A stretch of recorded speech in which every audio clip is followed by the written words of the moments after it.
¿Qué pasa, chavales? ¿Cómo estáis? Bienvenidos un día más a Fanáticos Real Madrid. Vamos con un nuevo vídeo en el que vamos a analizar declaraciones de excolegiados que ya hace tiempo pues pusieron ahí migajas, ¿no?, en los medios de comunicación. Parece ser que no venía bien investigarlo a fondo y demás, pero ya nos iban dando pistas de lo podrido que estaba el estamento arbitral en España. Vamos a comenzar con un árbitro que se llama Fernández Hinojosa, quien era considerado en su época el mejor árbitro de segunda división y que curiosamente nunca consiguió subir a primera división porque siempre le terminaban aplicando ese factor de corrección o factor de corrupción que se conocía en el mundillo del arbitraje, así popularmente, ¿no?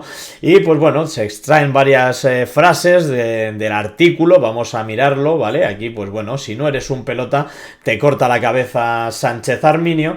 Y aquí pues dentro en la entrevista en el AS pues le preguntan ¿por qué nunca asciende cuando tanto sus compañeros como entrenadores y periodistas coinciden en que es el mejor árbitro de segunda división? Dice, debido a que hay una cosa que se llama factor de corrección que te aplican al final de temporada sin ningún tipo de argumento. Los ascensos son un auténtico fraude.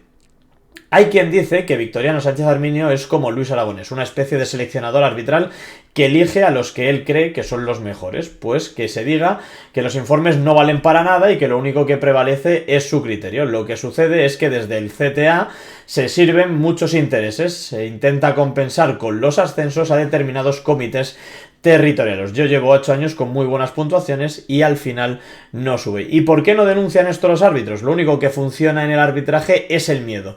Si no eres un pelota, Victoriano Sánchez Arminio te corta la cabeza. Bueno, ahí tenéis pues parte de esa entrevista, pero hay mucho más, porque el ex colegiado pues también tuvo su cuota de protagonismo en el periódico de 20 minutos, entrevista de 2017. Era evidente que si estabas en contra de Villar, eras perjudicado. Había muchas cosas que dejaban claro que había negocios ilícitos. Arminio me dijo, disfruta lo que te queda, que es tu último año. Y aquí, pues bueno, volvemos a tener de nuevo, pues partes, extractos de los artículos de la época en los que, pues bueno, se deja entrever que por miedo los árbitros, pues oye, no tenían, no se atrevían, ¿no?, a protestar contra Victoriano Sánchez Arminio. Aquí, y tengo preparadas aquí unas declaraciones de Fernández Hinojosa, en las que pues reconoce abiertamente que no termina de ascender a primera división por esos problemas con la federación. Y esto pues es una de las patas de todo el Barça Gate que tenemos ahora mismo montado y uno de los argumentos que se ha esgrimido desde el Fútbol Club Barcelona, desde la prensa mamporrera del entorno y desde la afición blaugrana para tratar de salvarse de este caso que es un auténtico escándalo. Yo creo que es el mayor caso de corrupción en el deporte, pero de toda la historia y de todos los deportes, porque deja a la Juventus y el Mollegate lo dejan en un juego de niños. Pues al final, ¿de qué se servía todo este sistema corrupto? De tratar de mantener en primera división a los árbitros que eran pues bueno, afines a tus intereses y a tus gustos. Daba igual si fuesen buenos o malos, si al final ellos con sus arbitrajes terminaban, pues oye, dándote lo que tú buscabas, pues se terminaban quedando, aunque esos arbitrajes pues cometiesen errores muy flagrantes. Vamos a escuchar esa rueda de prensa, esa entrevista del colegiado. Bueno, no es que lo decida, yo siempre he tenido bastantes problemas con la Federación Española, tanto con su presidente Ángel María Villar como con el presidente de los árbitros, Victoriano Sánchez Arminio. Yo creo que debió ser el único árbitro crítico en activo y siempre he tenido muchos problemas con ellos. Sinceramente creo que no me defendieron gracias un poco pues a que a nivel de prensa, de marca sobre todo, pues quedaba clasificado como Guruceta como mejor árbitro, y luego también que los clubes cuando hacían su selección al mejor árbitro entre entrenadores y capitanes de los clubes, pues normalmente me elegían a mí. Entonces yo creo que ahí no se atrevieron un poco a defenderme, pero al cumplir los 41 años o ascendía a primera división o lo tenía que dejar.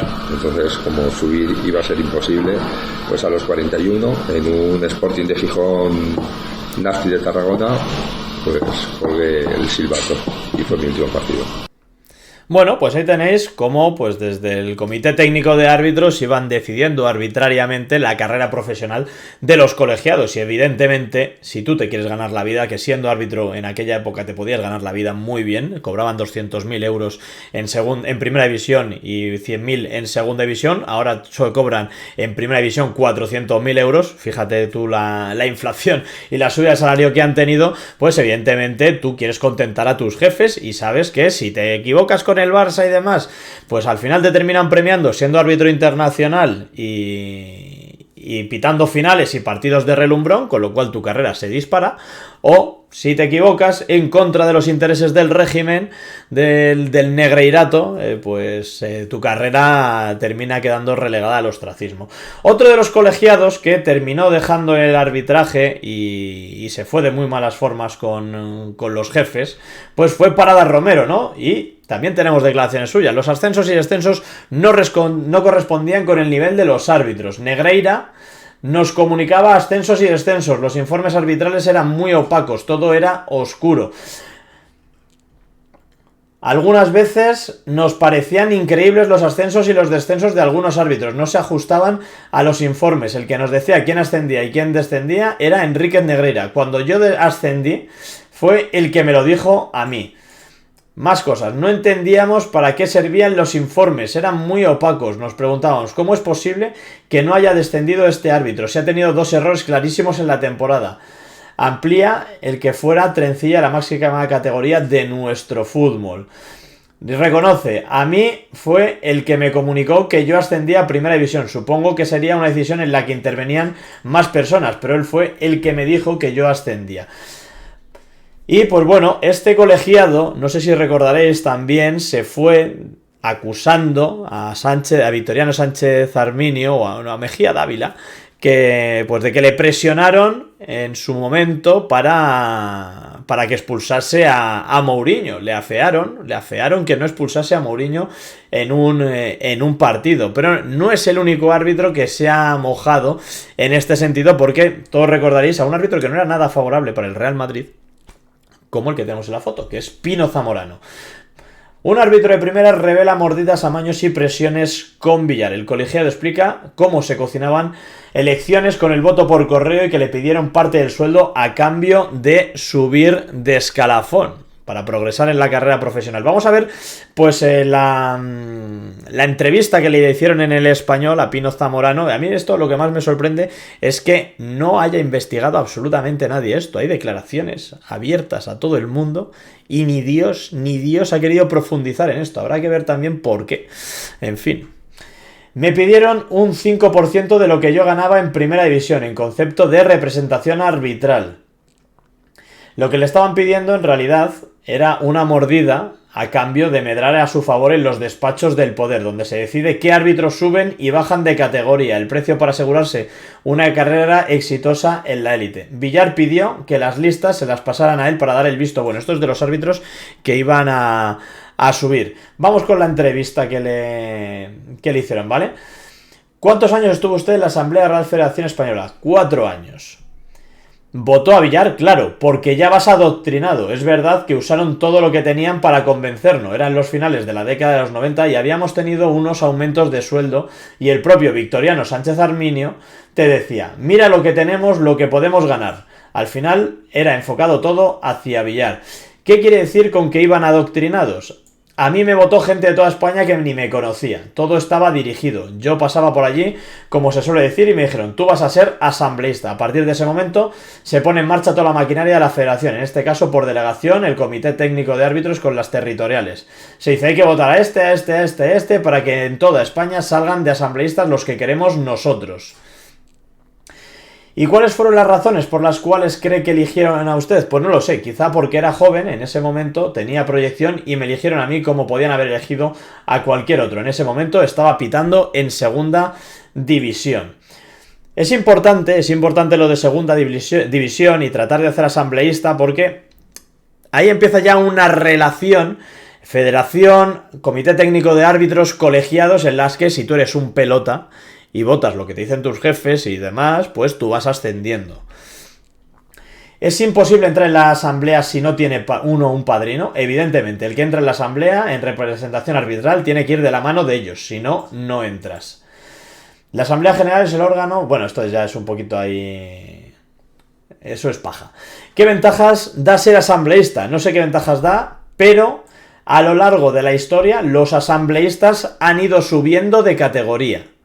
De hecho, probablemente alguno de los árbitros de la asamblea de este año sea internacional y alguno de ellos suba a primera división. Aquí ya empezamos a entrar en la trama esta de favores, ¿vale? De cadena de favores. Y dice, ¿y cómo es el día de la asamblea? ¿Cómo se toman las decisiones? ¿Hay libertad de voto? Lo que es fuera del estamento arbitral no te puedo decir. Cada club o cada entrenador vota a quien considera oportuno, pero los árbitros se nos orienta para votar a billar. Al final las elecciones las ganamos los árbitros.